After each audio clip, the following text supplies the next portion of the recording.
Okay, one of the ladies,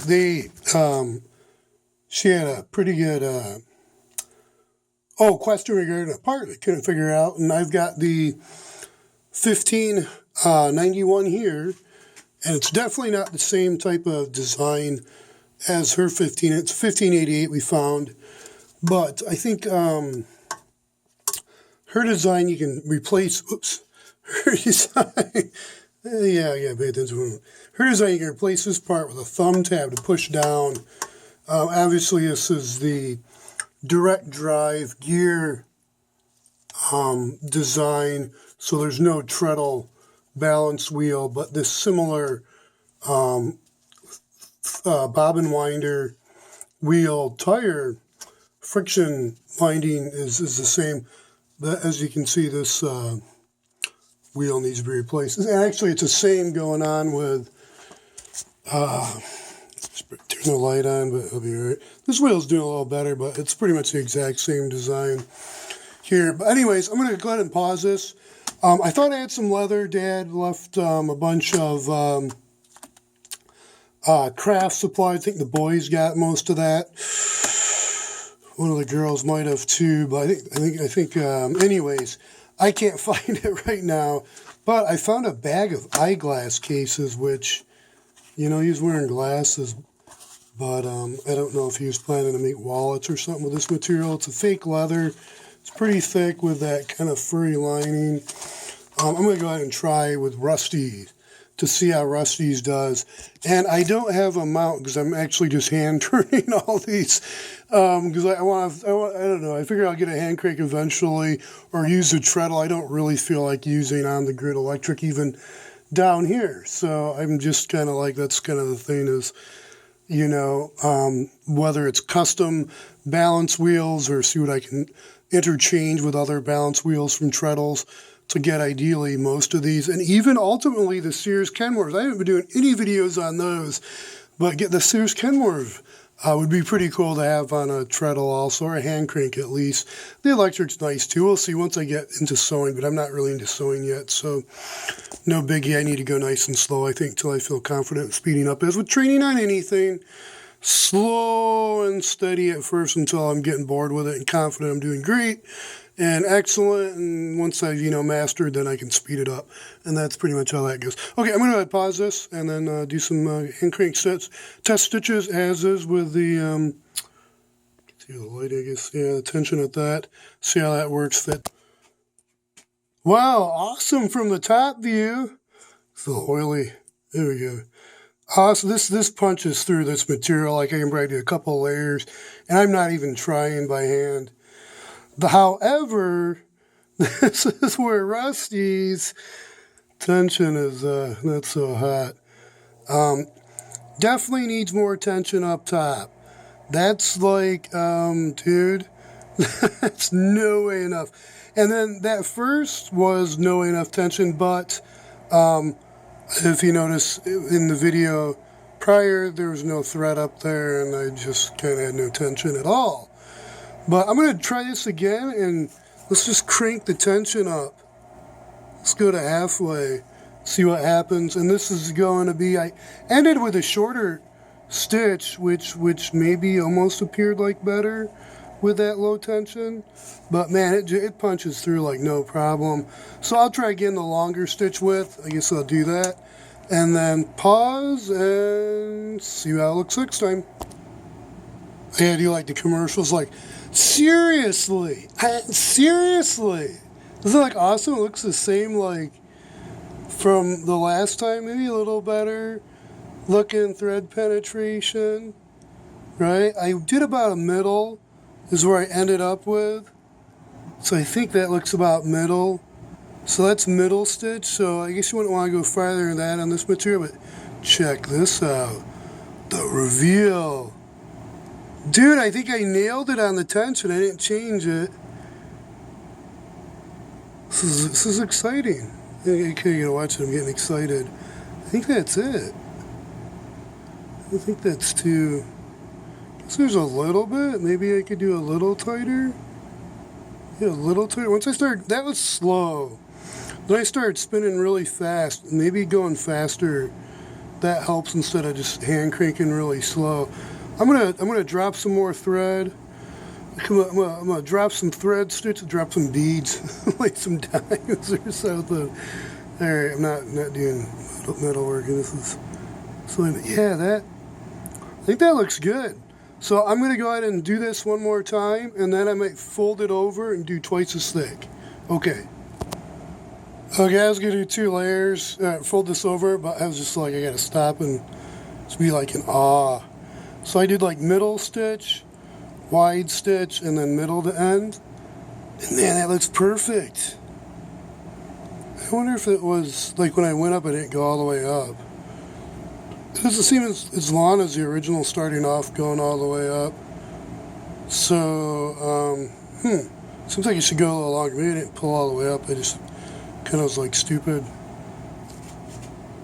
Well, I'm going to start it at that, and then I'm going to go all the way up. And then I was going faster though too, so I tried going a little faster with this because it seemed like when I was going slower, that top stitch maybe had a little bit of white coming through. Not really. Man, that's awesome. That's the settings, starting and ending, and then I went all the way up, I thought. So I'm going to fold this over and then do 2 layers. No way! That's awesome. This is intense. This thing's tough. Thing is, the top thread broke. So, again, this is a thread that came with the 120. I forget. I think it's like a 491 or 490, 492, something like that. It's like 491, but it's the same thing as spoil fats. This looks like a Cotton Coats and Clark. And I don't know what's on the bottom. I'm guessing that's not cotton. It's probably newer, but I don't know. I don't know my threads at all. Whole nother world to me. Come on, focus.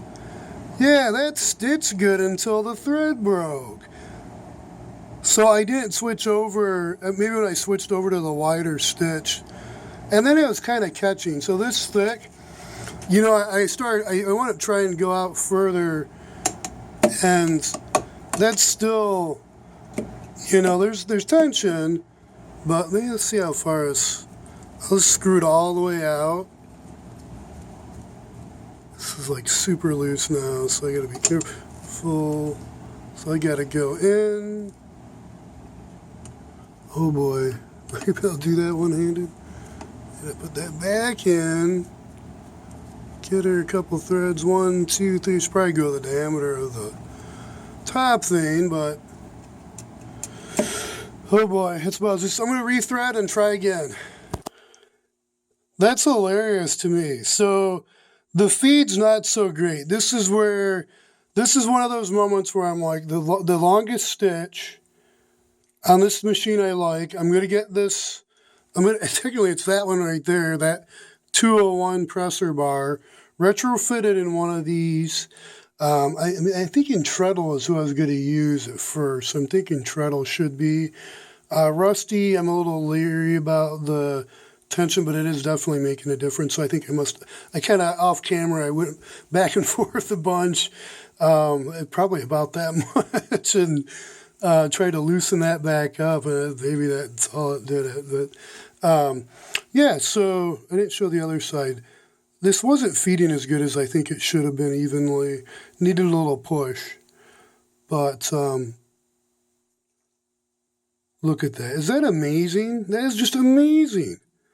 This is like 106-year, 7-year-old, 107-year-old, 106-7-year-old machine, seized up pretty, or stuck, and then just some oiling got her going.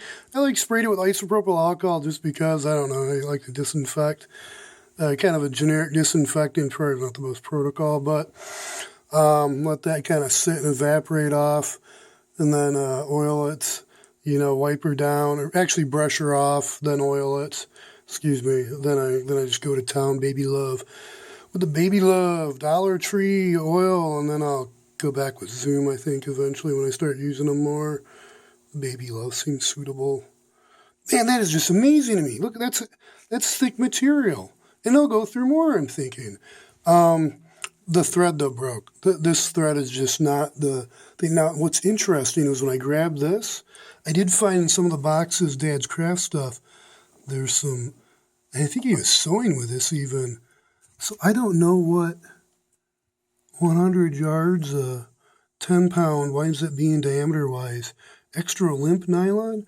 So I don't know. I'm going to have to, get a micrometer or a caliper on that, get the old dial out and measure that, see what the diameter is. And I'm thinking, I don't know if I'm going to do it tonight. I might do that. I'll wind a bobbin of that, and then wind, I guess I'll wind two bobbins, a bobbin up top and a bobbin for down below of that line, and then stitch with that, because I'm talking to some of the gals, that's what they use.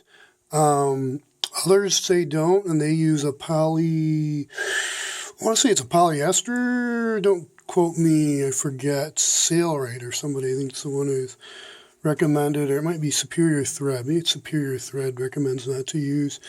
I don't know. Either way, it seems like that should be suitable. I don't know why not. So maybe I'm just going to do that.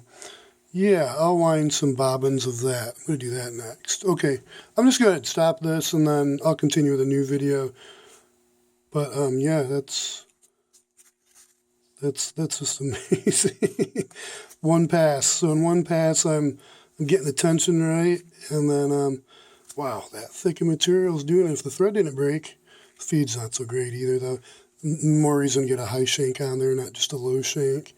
You can see the high shank's going to be the thing. And I'm almost, I want to note that too. That the 201's actually a little shorter rod, so I'm guessing that'll be better for a high shank. And then I was reading somewhere, I might have saw in a video, I think it was a video, like Brother with their walking foot, or is it Bernia? One of the two. They've got an adapter, so I guess there's a high to low shank adapter. So that would be maybe thinking start with a high shank, and then find that adapter piece, and then I can put the low shanks on using the adapter. Okay. Be safe, stay healthy. Your brother in Christ.